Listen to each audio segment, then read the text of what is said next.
आइए आज आप सब सुनेंगे गंगा दशहरा की कथा। ज्येष्ठ मास शुक्ल पक्ष की 10वीं को, जिसे कि गंगा दशहरा के नाम से जाना जाता है। ब्रह्म पुराण के अनुसार ज्येष्ठ शुक्ल 10वीं को हस्त नक्षत्र में स्वर्ग से गंगा का आगमन हुआ था। अतएव इस दिन गंगा आदि में स्नान, अन्न, वस्त्र आदि का दान, जप, तप, उपासना और उपवास किया जाए तो 10 प्रकार के पाप, 3 प्रकार के कायिक, 4 प्रकार के वाचिक और 3 प्रकार के मानसिक दूर हो जाते हैं। इस दिन गंगा नदी में जाकर के गंगा स्नान करना चाहिए, माता गंगा का पूजन करना चाहिए, साथ ही भगवान शिव का, भगवान विष्णु का पूजन करना चाहिए। इससे अनंत फलों की प्राप्ति होती है। आइए सुनते हैं गंगा दशहरा से जुड़ी हुई पौराणिक कथा। तो बोलिए प्रेम से गंगा माता की जय, भगवान भोलेनाथ की जय, भगवान विष्णु की जय, सर्वदेवी देवता की जय। प्राचीन काल में अयोध्या में सगर नाम के राजा राज्य करते थे। उनके केशिनी तथा सुमति नामक 2 रानियां थी। केशिनी से अंशुमान नामक पुत्र हुआ तथा सुमति से 60,000 पुत्र थे। एक बार राजा सगर ने अश्वमेध यज्ञ किया। यज्ञ की पूर्ति के लिए एक घोड़ा छोड़ दिया। इंद्र यज्ञ को भंग करने हेतु घोड़े को चुराकर कपिल मुनि के आश्रम में बांध आया।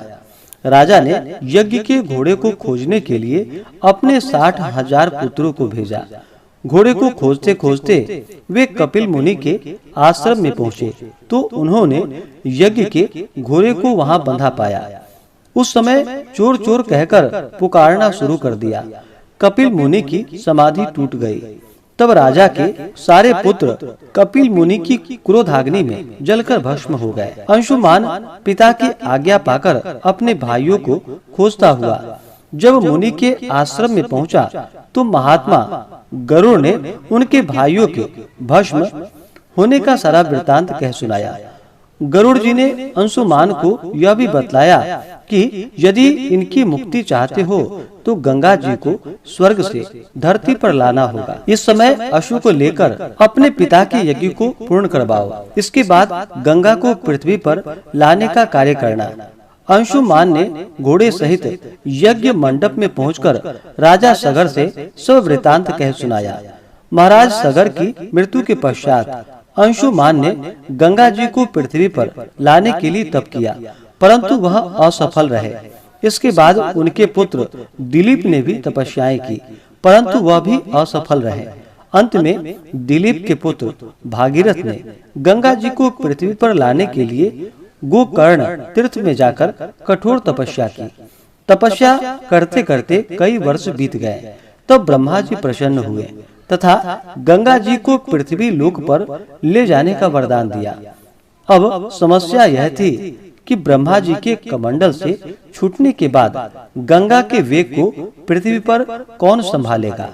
ब्रह्मा जी ने बताया कि भूलोक में भगवान शंकर के अतिरिक्त किसी में यह शक्ति नहीं है जो गंगा के वेग को संभाल सके। इसलिए उचित यह होगा कि गंगा का वेग संभालने के लिए भगवान शिव से अनुग्रह किया जाए। महाराज भागीरथ एक अंगूठे पर खड़े होकर भगवान शंकर की आराधना करने लगे।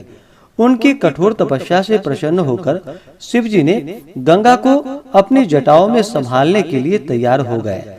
गंगा जी जब देवलोक से पृथ्वी की ओर बढ़ी तो शिव जी ने गंगा जी की धारा को अपने जटाओं में समेट लिया।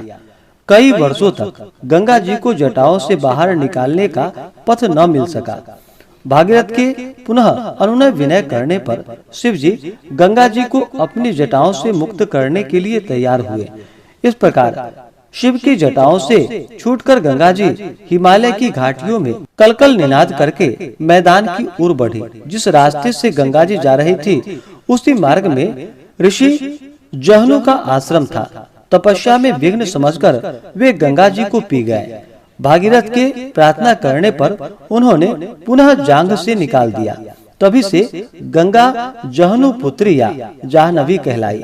इस प्रकार अनेकों स्थानों को पार करती हुई जाह्नवी ने कपिल मुनि के आश्रम में पहुंचकर सगर के 60,000 पुत्रों के भस्म अवशेषों को तारकर मुक्त कर दिया। उसी समय ब्रह्मा जी ने प्रकट होकर भागीरथ के कठिन तप तथा सगर के 60,000 पुत्रों के अमर होने का वर दिया तथा घोषित किया कि तुम्हारे नाम पर गंगा जी का नाम भागीरथी होगा। अब तुम जाकर अयोध्या का राज संभालो। ऐसा कहकर ब्रह्मा जी अंतर ध्यान हो गए।